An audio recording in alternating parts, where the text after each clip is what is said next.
mootummaa Suudi Arabiyaa haalaafin seenaa jira keenya. Sa'aatii 24 keessatti gurbaa kana qabee to'annoo seeraa jala oolchee jira jechuudha. Biyya tana keessatti namni nama ajjeese lafa yoo qotatteen baatu jechuudha. Ardii Suudi Arabiyaa kana keessa jiraatti jechuudha. Kanaaf obboleen kiyya yaramni maallaqa illee isin dhoowwate dhiisaa deemaa fayyaanii fi mataa keessanii hin baddanii maqaa biyya teessanii balleessitanii fayyaa teessanii baduu isirra ilaalame. Ammaan tana ganaa kanaas gaafiin biraan jirtu jechuudha. Seefiin mormarraa fuudhu malee wanni takka hin jirtu filmaan takka jechuudha. Kanaaf biyya tana keessatti namni nama ajjeese hin bahu. Namni nama ajjeesuuf illee yaada qabdan karoora qabdan namni yoo maallaqa isin dhoowwate illee dhiisaa deema obboleen kama isin jedhama. አንድ ሰው ላጠፋው የብዙ ሰዎች እንጀራ ይቋረጣል። ዛሬና ትላንትና መካ ውስጥ ብቻ ከ450 በላይ ሰዎች ተይዘዋል። ያ ምንድነው? ከአንድ ግለሰብ የተነሳ ማለት ነው። አንድ ግለሰብ ያጠፋው ጥፋት የብዙ ሰዎችን ቤት ያስለቅሳል፣ ብዙ ሰዎችን ያስለቅሳል። አሰላሙ አለይኩም ወራህመቱላሂ ወበረካቱ። ድና የተከበራችሁ ቻናል ቤተሰቦች እንዲሁም ተከታታዮች እንዴት ናችሁ? ደህና ናችሁ ወይ?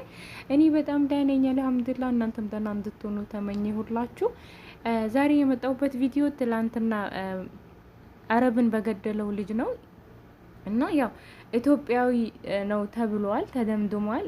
አንዳንዶቹ ደግሞ ኢትዮጵያዊ አይደሉም ገና ይጣራል እያሉ ነው። ግን ልጁ የኢትዮጵያ ደም ያለበት ሰው ነው የሚመስለው። አሁንም ደግሞ እየተያዙ ያሉት ኢትዮጵያዊ ናቸው። ትናንትናና ዛሬ ብቻ መካ ውስጥ ማለት ነው ከ450 በላይ ሰዎች ተይዘዋል። ያ ምንድነው? ከዚህ ልጅ የሰበብ የመጣ ማለት ነው። እኛ ምስኪኖች እስኪ እንረዘቅበት፣ ቤተሰቦቻችን እንርዳበት። እባካችሁ ጥጋበኞች እባካችሁ ረፉ። በተለይ አራቂ፣ አሺሽ ብቻ መጠጥ ነገር ምትነግቱ ምታስተላልፉ ሰዎች፣ እንደዚህ ደግሞ የሰውን ህይወት ምትቀጥፉ ሰዎች ማለት ነው። እባካችሁ ብዙ ሰው ርዝቅን ፈልጎ የመጣ አለ እና እስኪ እንረዘቅበት። አሁን በአንድ ግለሰብ የተነሳ 450 ሰው መያዝ ማለት አስቡ። ስንት ቤት ነው የሚያለቅሰው?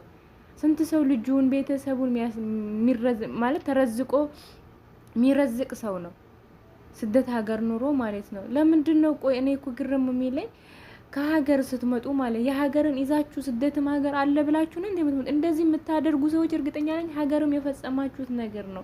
ድፍረቱን እስከየት ነው የምታመጡት? ከየት ነው የምታመጡት? ሰውን ለመግደል ማለት ነው።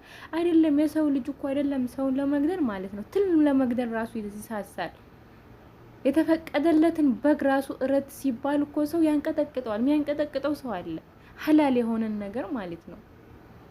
ለምንድን ነው ሰውን ለመግደል የምትሮጡት? እናንተ ጠግባችሁ ሊሆን ይችላል፣ ግን ብዙ የሚረዘቅ ሰው አለ፣ ብዙ እቃማ የሌለው ሰዎች አሉ።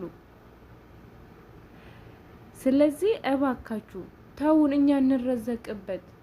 አሁን ዛሬ 450 ሰዎች ስንት ቀዳዳ ነበረባቸው።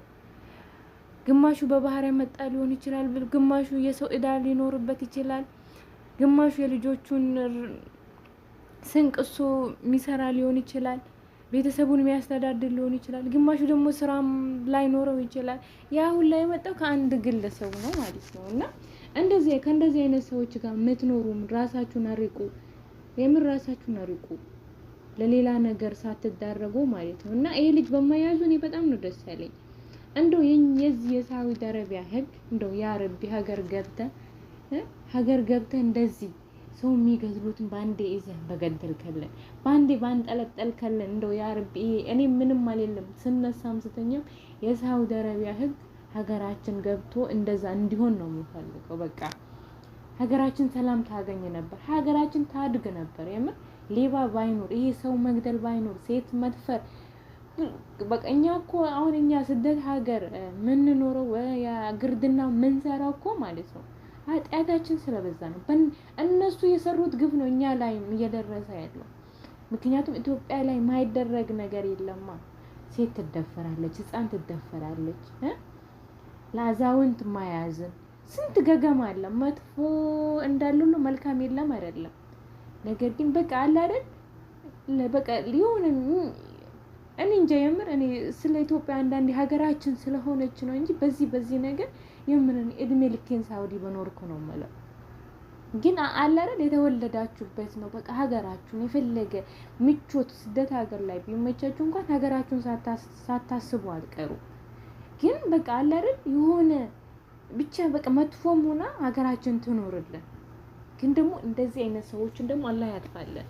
እኔ የምር በቃ ስነሳም ስተኛ በቃ ህጉ እንደ ኢትዮጵያ ቢሆን እንደ ሳውዲ ቢሆን የኢትዮጵያ ህግ ማለት ነው። ኢትዮጵያ ላይ እኮ ህግ አለ እኮ እንትን ላይ እኮ ይመዘገባል እኮ ይሄን ያደረገ እንደዚህ ይላል። ግን 3 ቀን አይታሰሩ፣ 4 ቀን አይታሰሩ። ዛሬ ሴትን ይደፍራል፣ ከነገ ወዲያ ምናምን ጎቦ ከፍሎ ታዩታላችሁ። በቃ እንደዛ ነው። ሳውዲ ግን ሴት ደፈራችሁ፣ ሰረቃችሁ፣ ሰው ገደላችሁ፣ በቃ ህጉ ይፈጽመዋል አለቀ። አሁን ይሄንን ልጅ ኢትዮጵያ ቢሆን ይያዝ ነበር? አይያዝም።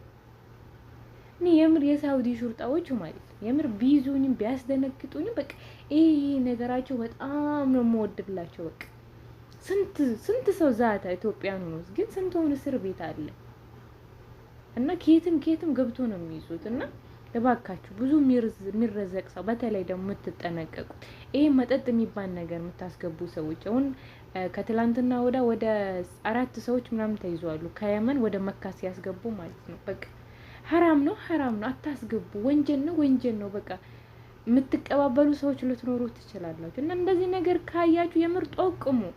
በተለይ ቃማ ያላችሁ ሰዎች ማለት ነው። እና ይሄ መጠጥ ነገር አረቄ ነገር በቃ ሳውዲ አረቢያ ላይ ያስገድላል አለቀ። በቃ በሸሪያ የምትደራደር ሀገር ናት። እና እባካችሁ እወቁ። ምናልባት እነኚህ የሚደፈሩ ሰዎች ላያውቁ ይችላሉ፣ ግን የምታውቁ ሰዎች ለነሱ ነገራቸው፣ አሳውቋቸው። የሰው ሀገር ነው ያላችሁት። እናንተ አንድ ነፍስ ናችሁ። ከናንተ አንድ ነፍስ ታጠፋለች አይደል? ከናንተ ሰበብ ደግሞ ከአንድ ነፍስ ሰበብ ደግሞ ምንድነው? ኢትዮጵያን አጠቃላይ በቃ አለ አይደል? ይሄ እኮ ኢትዮጵያ ገዳይ ነው። ይሄ እንደዛ ነው የምንባለው። ኢትዮጵያ መጥፎ ነው እንደዚህ። ልክ ዛሬና ትላንትና እንደተያዙት አሁን በቃ ቀውጢ ነው ተፍቲሹ ማለት ነው።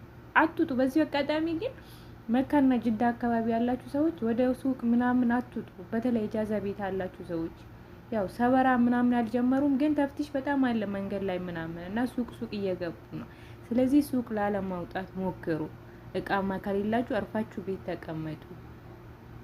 እናንተ እረዘቃለሁ ብላችሁ ያለ ጊዜያችሁ ወደ ሀገር ነው የምትገቡት። ስለዚህ ዛሬም ለተያዙት ትላንትም ለተያዙት አላህ ርዝቃቸውን በሀገራቸው አስይቶ ይስጣቸው። በጣም ነው ያሳዘኑኝ የምር በጣም ከምላቸው በላይ እና አላህ ርዝቃቸውን በሀገራቸው ያስፍላቸው። አንዱ ላጠፋ አንዱ ይቀጣል።